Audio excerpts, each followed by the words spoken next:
আপনার চেহারা নূরের মতো উজ্জ্বল হয়ে যাবে শুধুমাত্র যদি একটি আমল আপনি করতে পারেন। অজু করার সময় পানি যখন আপনার চেহারায় দিবেন, আপনার চেহারায় পানি দেওয়ার সময় শুধুমাত্র একটি দোয়া আপনি পড়বেন, আপনার চেহারা থেকে মেস্তা, ব্রণ এবং চেহারার বিভিন্ন রকম কালো দূর হয়ে যাবে এবং চেহারায় সৌন্দর্য এবং লাবণ্য ফুটে উঠবে এবং চেহারায় যেন নূর চলে আসবে ইনশাআল্লাহ।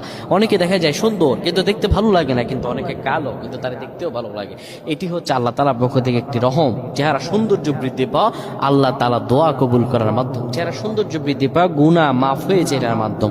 প্রিয় ভাইরা আমার, এটা অত্যন্ত গুরুত্বপূর্ণ আমল, সকলেই করবেন।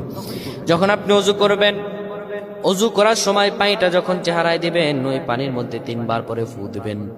আল্লাহু নূরুস সামাওয়াতি ওয়াল আরদ আল্লাহুম্মা ইগফিরলি, আল্লাহু নূরুস সামাওয়াতি ওয়াল আরদ আল্লাহুম্মা ইগফিরলি। এই দোয়াটি 3 বার পরে সেই পানির মধ্যে ফু দিয়ে পানিটা চেহারার মধ্যে লাগাবেন। আমার আল্লাহ আপনার চেহারার মধ্যে